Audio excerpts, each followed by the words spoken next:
Okay, hey everybody, welcome to another episode of On the Wrist from Off the Cuff. Today we have a really cool review for you from the brand Ollech Wajs.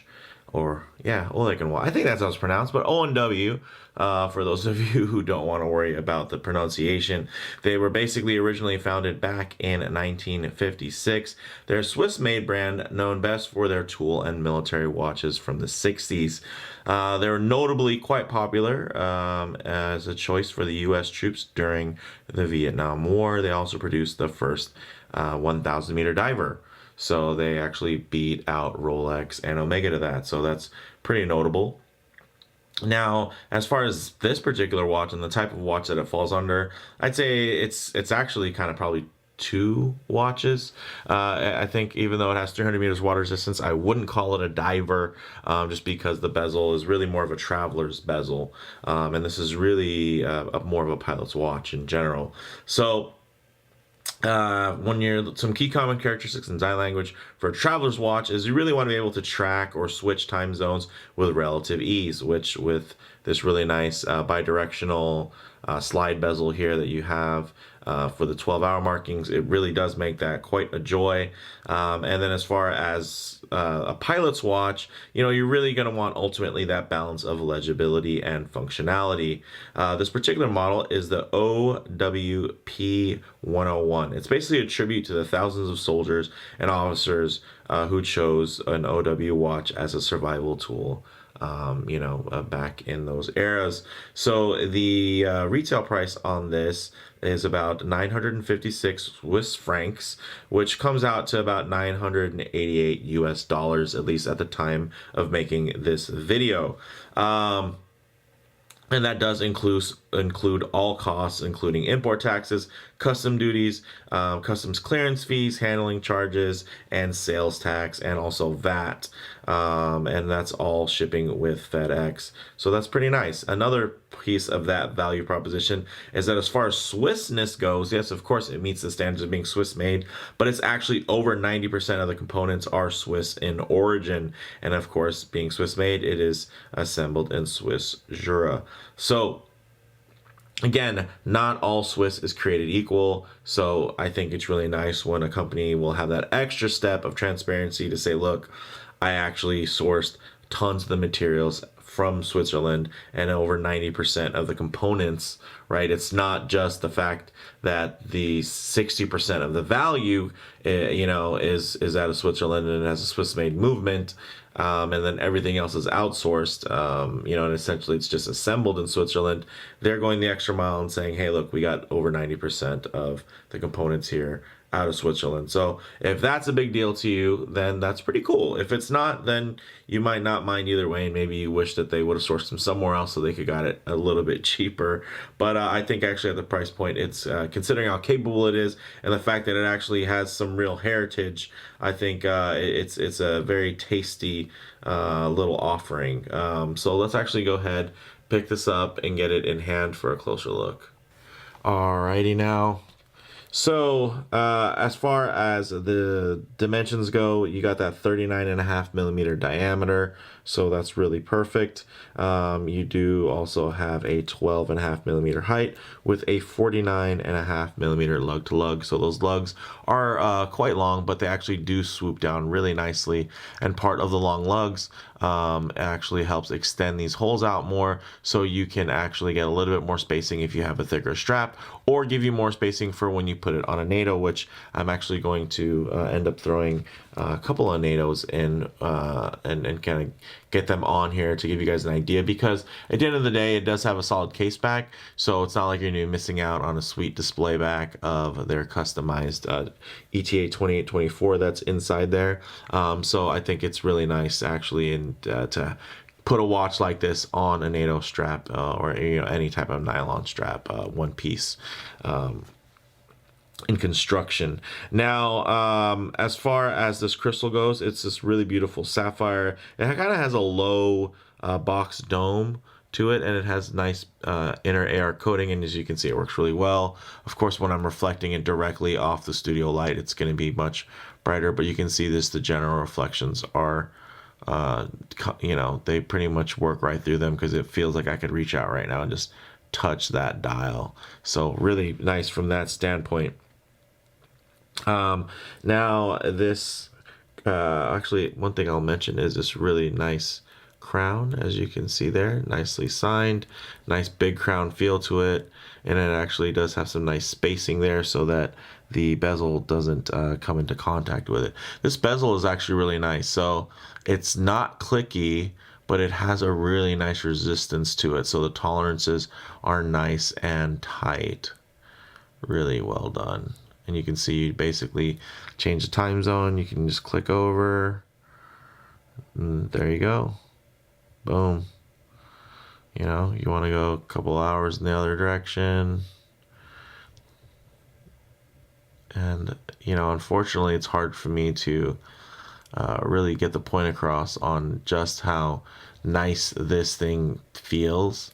But it has a really great resistance to it. So, I mean, sure, you can still probably accidentally, like, rub it and get a little bit of movement. But as you can see here, look, that's not getting, it's not even moving, guys. So like it takes more resistance. I got to really press and then move it. So I think this thing is really well executed. Better, I think, for me at least, than your typical kind of one where it's just transitioned clicks from a diver's bezel.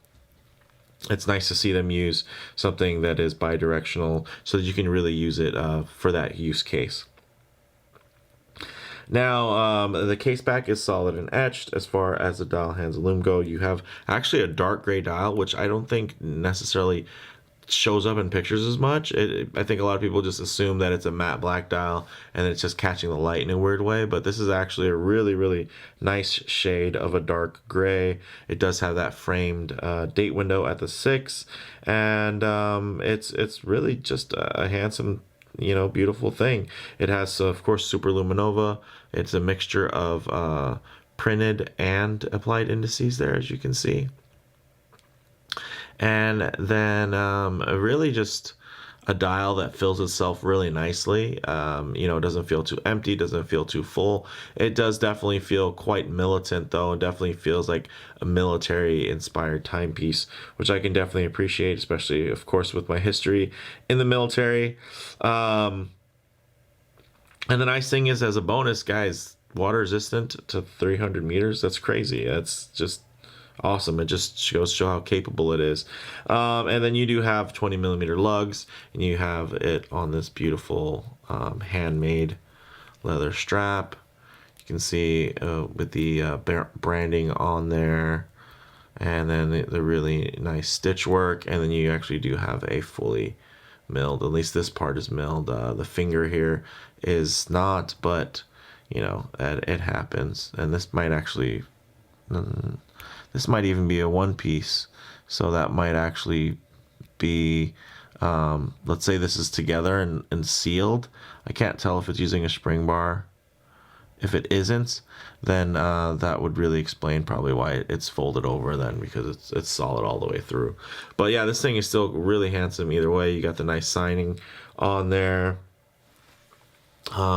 Let's actually get this on wrist real quick. We can do it on camera, and then what we'll do is we'll transition into some actual shots and some different straps that I brought along for us to check out. So basically, the nice thing too is it fits real nice, and then you can, it actually has two sets of holes. There's a pair of holes closer in, then the outer holes are actually the ones that are the drilled, so you can actually kind of close up some of that gap, which a lot of people kind of see, and they it makes the lugs look really long. But when you actually close up the gap by bringing that spring bar in closer, it actually you know, I think shows the lugs in a more realistic light. So you can see works really, really well. I love kind of how they undercut here to really avoid that kind of side slab, and it just feels like a much thinner case profile catching the light, and then there's just some undercuts there. So really comfortable, really nice out of the factory. Of course, I don't want to, hurt this strap too much because this is a loaner. So we'll go ahead now and actually get this on a couple of nylon straps for you guys. All right, guys. So as you can see, what I'll do is I'll actually give you guys a close-up look. You can actually see there's the other set of holes there. Now we're actually using the holes where the drilled lugs go through. So for those of you that were upset by how long the lugs are, look, guys, this is what having long lugs enables you. Look at all that clearance. You can run a nano strap through there really, really easily. So I wanted to start with, of course, these are all from Haviston. They're some of my favorite, kind of NATO style straps when it comes to anything military related. They have a really great aesthetic for the brand and just really great designs, and these are a couple of different ones that they have. Here's in one of their more traditional with the kind of the pass through here versus just a straight single, but I really love the gray. Of course, you can't beat a gray NATO strap, especially with that gray dial. I think it ties in really nicely. As you can see, that is just pure butter. Look at that. That thing is money. Let's go ahead and quickly strap it up here because I do want to show you guys the other ones as well. And essentially the nice thing about Haviston is that they do have the, the sliding keeper there. So what I'm able to do is actually get it set correctly so that it just holds in that tongue without having to fold it over any. And if I really wanted to, I could bring it way back here, and then I could fold the tongue back under by keeping them closer together. But I like to just basically keep it right there, and it holds it in, and it really has that beautiful traditional look to it. Super premium. Look at that, guys. That thing looks absolutely great. So let's actually go ahead and move on now to this thicker canvas strap, although it's a single pass, which is really nice. And this is thicker, guys. You can see it's thicker canvas. So there's a little bit more diameter on there, a little more thickness. The nice thing is, look at that. Still, oh, that's just me having bad aim. But as you can see, still goes in with ease. I mean, I love that. As much as this actually is available also on a beads of rice bracelet. Man, I just would have to, I'd have to take advantage of these lugs for straps. Look at that. They're now on the black canvas with that touch of contrast stitching with the gray. I think it ties in really, really nicely, and of course ties into this beautiful black bezel and just gives it, a more versatile look there, something a little bit more traditional with the black. And then of course it has the same feature set, although you don't have the other pass through. So really you just set it through once. Then you basically bring this keeper back a little bit, and then you tuck it right in. Bam. And look at that. Really nice, very tough, durable look, especially with the canvas. Not only looks tough and durable, it is tough and durable, and really ties into the military aesthetic really nicely. So the last one I'm going to throw it on here is probably one of my favorite straps, which is their service line of straps, which essentially, have these really cool color combinations. And I think this particular one just hits all the right marks, especially on a watch like this with the Lume that's a little bit on kind of the vintage side, where it has a little bit of color to it and that kind of green ivory hue. And man, look at that. And then this pale blue really sets off the gray. And then of course green is always gonna look quite quite field-like and military related. Just go ahead and run that through. Boom, run it through again. Yeah, that is a great looking strap. You can see it doesn't add too much height, especially since these lugs have a beautiful turn down to them. This thing was really made to be worn on these types of straps. Go ahead and let it be down and out. I think I really do like the gray as well, but I think this pop of color really just is something special. I mean, look at that. Loving this, guys. Really, really loving that look. Definitely let me know what you guys think. What's your pick out of these three? Or would you maybe even just go with the OEM leather strap, which is not bad at all. It's actually quite beautiful. But actually, let's move into some low light transition now and some Lume shots. All right, go ahead and hit the lights. As you can see, again, this is not a diver, right? So, but it does give you great orientation in the dark. And you can even see the running seconds hand, so you know that the watch is still working. So essentially, it looks like only those applied indices are the ones that are marked. Everything else, as far as on the printed side, is just ink versus actual Lume. But what I like to do in these cases is actually get a low light transition shot, because you're not always going to be in direct sunlight. Sometimes you're going to be coming in and out of a building and out of a vehicle and whatnot. And you're going to actually get a better idea of how the color palette's going to render. So when you're looking at that gray dial, you're going to be able to tell now, just, you know, under harsher lighting conditions or dim lighting conditions as well, just how it's going to look. And you can see that it's very nice and still quite legible and transitional, which kind of tends to wash out a lot of dials. Here you can see that it is still really quite legible, even in this transitional lighting. So really beautiful from that standpoint, guys. But of course, not a Lume beast, so don't have to spend too much time in looking at this in the dark. Now, as far as on the wrist, really classic proportions. It has that great military aesthetic.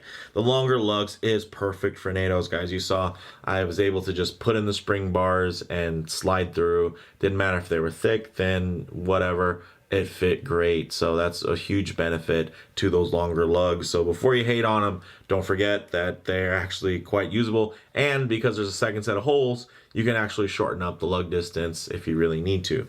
Now, these are, as far as model variants go, they do have them available on stainless steel beads of rice bracelets that look really, really great. But I would, for me, I probably forgo them on this model and then put it on that diver, because that diver looks legit, guys. I'm hoping to have one in to review in the near future. But we'll see. Definitely, if you reach out to O&W and let them know that you want me to review their watch, and maybe they'll get it over to me a little bit quicker, get a loaner ready. As far as comparable models go, there's a ton of vintage-inspired big crowns out there, but they're mostly focused on the diver segment versus this one, which is kind of that field and pilot styled model. There's not that much that's out there, and man, does that thing look killer on this Haviston strap. I think that's going to be my pick out of the bunch. Definitely let me know what you guys think in the comments below. For me, the bottom line is this is a handsome and capable sports watch that has actual heritage, right?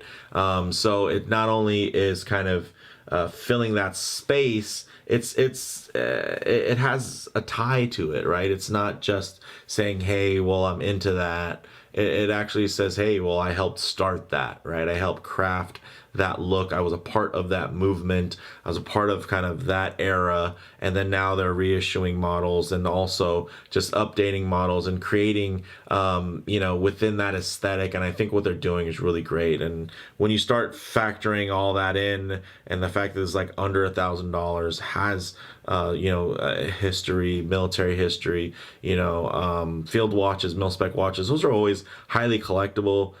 So yeah, this is just for me a winner across the board. This thing looks absolutely gorgeous. I love the branding on it. I love the dial spacing. So for me, this thing hits all marks. And I was really most interested in checking out their diver, but I was really happy at the same time that this one was able to actually come my way for review as well, so I could get an idea of the fit and finish, which is also quite impeccable, guys. So let me know what you guys think in the comments below. Let me also, don't forget to chime in and let me know which strap you guys preferred on this particular timepiece. With all that said, if you liked the video, please do a like, and if you haven't already, please subscribe for more content just like this. Thanks, guys.